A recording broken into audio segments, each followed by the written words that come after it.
warahmatullahi wabarakatuh. Di sini saya dan rekan-rekan saya akan menjelaskan tentang studi kasus di Desa C dan di Desa T. Sebelumnya saya akan memperkenalkan rekan-rekan saya terlebih dahulu. Nah, di sini rekan-rekan saya yang pertama adalah Agista Melida Sari, Apriliani Putri, Insan Hafid Bahtiar, Muhammad Rizkal, Dimas Dewawanda, dan saya sendiri Dia Ajeng Roslawai Diana. Nah, kami adalah perwakilan dari kelompok 3. Saya akan membacakan latar belakang.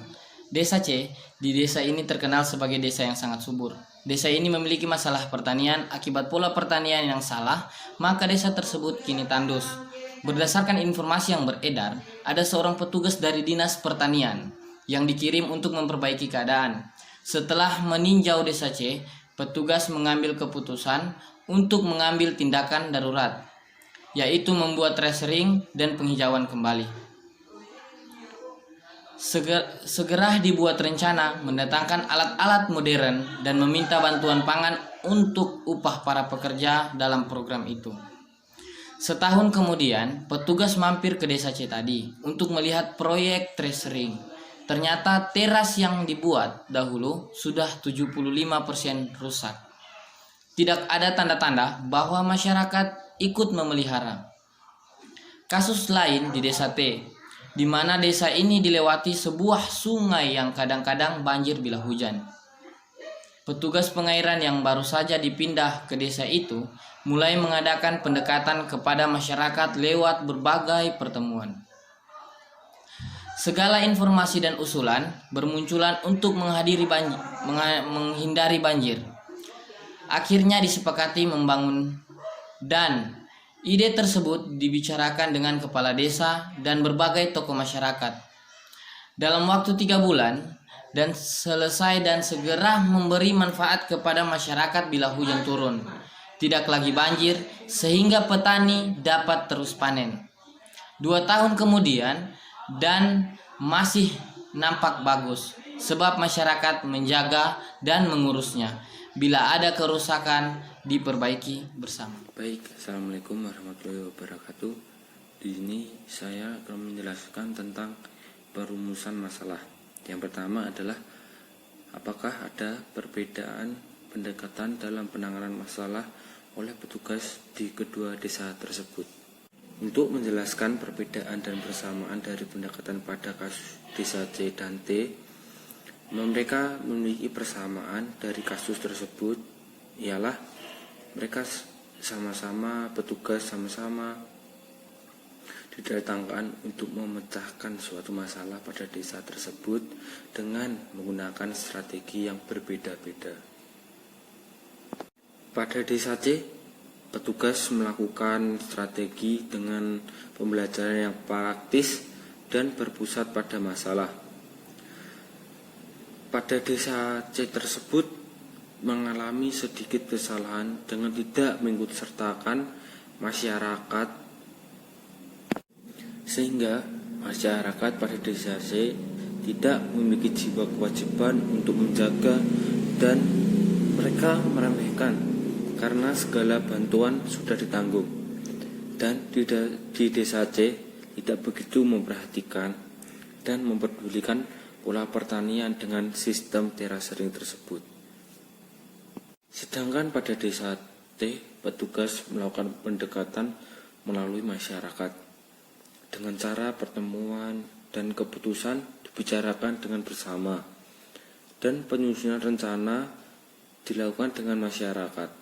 Bahan-bahan sendiri pun disediakan oleh masyarakat dan masyarakat membantu sepenuhnya dalam pembuatan dam karena masyarakat desa T memperhatikan dan peduli tentang masalah yang dihadapi dan menginginkan kemakmuran masyarakat setempat. Sehingga pada desa T masyarakatnya lebih merawat apa yang telah dibuat dengan para petugas dan masyarakat desa tersebut. Yang kedua adalah bagaimana Anda menjelaskan faktor-faktor yang menyebabkan pembangunan di desa C dan di desa T direspon berbeda oleh masyarakat. Menurut kami, faktor-faktor yang mempengaruhi dalam pendekatan adalah faktor psikologis. Faktor psikologis mencakup kebutuhan, kecerdasan, motivasi, perhatian, berpikir. Dilihat dari kasus yang ada di desa C dan desa T, terdapat sebuah faktor yang kita bisa lihat adalah yaitu faktor motivasi. Bagaimana motivasi warga desa di desa C? Mereka memiliki motivasi yang kurang untuk menjaga terasering tersebut. Sedangkan pada desa T, mereka memiliki motivasi untuk menjaga karena mereka merasakan bahwa dam adalah kerja keras mereka sendiri dan para petugas. Dan mereka memiliki motivasi untuk tetap membuat dam berfungsi dengan baik karena mereka memiliki dan merasakan keuntungan dari dam tersebut. Selain terdapat faktor motivasi, ada juga adalah faktor berpikir untuk kemajuan desa pada masa depan. Oke, pada rumusan masalah yang terakhir yaitu nomor 3, setelah mengetahui masalah masyarakat, Anda diminta untuk menyusun sebuah rencana kegiatan pembangunan. Langkah-langkah apa yang harus Anda ambil agar kegiatan pembangunan yang Anda susun bisa berhasil? Oke, kelompok kami menyimpulkan terdapat 4 langkah-langkah yang harus diambil agar kegiatan pembangunan yang ada di suatu desa tersebut bisa berhasil. Langkah pertama yaitu petugas harus merancang pendekatan dan mempertimbangkan lagi dan menetapkan target pendekatan yang akan dicapai oleh masyarakat pada desa C tersebut. Petugas juga harus menetapkan sikap dan keterampilan yang diharapkan dapat dikembangkan oleh masyarakat pada desa C tersebut. Selain itu, para petugas juga harus mengorganisir tugas-tugas yang dikerjakan bersama-sama dalam dimensi kerja semua oleh masyarakat desa melalui keaktifan semua masyarakat desa. Yang kedua adalah petugas merancang observasi kegiatan masyarakat desa dalam kegiatan secara bersama-sama dalam kelompok-kelompok kecil. Dalam penyampaian materi tentang terasering, sehingga pendalamannya dan pemahamannya akan dilakukan ketika gotong royong bersama-sama. Pemahaman terhadap masyarakat itulah yang sangat menentukan kebersamaan mereka agar terwujud apa yang diinginkan para petugas dan masyarakat desa tersebut. Yang ketiga adalah para petugas mengarahkan dan membimbing masyarakat desa C dalam memahami tentang pentingnya terasering dan dampak apa yang akan terjadi jika terasering tersebut bisa digunakan dengan baik atau dirawat dengan baik. Maka petugas harus mengarahkan, membimbing lebih dalam lagi terkait itu. Nomor 4 langkah yang terakhir, petugas harus memberi kesempatan kepada masyarakat untuk melakukan kerjasama. Jadi masyarakat harus turun tangan dalam melakukan proyek terasering ini agar masyarakat merasakan kerja kerasnya dan mereka akan dapat mempresentasikan hasil kerja kerasnya suatu hari nanti dengan tetap menjaga terasering itu sampai di kemudian hari. Baik, yang selanjutnya yaitu manfaat dan tujuan. Manfaat dari pembelajaran ini yaitu dengan memahami tentang permasalahan di suatu daerah yang berisikan penjelasan, diharapkan agar para mahasiswa dapat serta mampu memahami tentang suatu permasalahan tersebut dan cara mengatasinya. Oke, yang selanjutnya yaitu tujuan. Tujuan dari pembelajaran kali ini yaitu yang pertama, untuk mengetahui bagaimana pendekatan dalam penanganan masalah. Yang kedua, untuk mengetahui faktor-faktor pendekatan ditinjau dari pendekatan kepada masyarakat. Yang ketiga, untuk mengetahui masalah di masyarakat dan mengetahui cara menyusun sebuah rencana kegiatan pembangunan melalui penguatan kelembagaan di desa tersebut. Nah, di sini saya akan menjelaskan perbedaan pendekatan antara petugas di desa C dan di desa T. Nah, dalam penanganan masalah oleh petugas di kedua tersebut memiliki beberapa perbedaan pendekatan.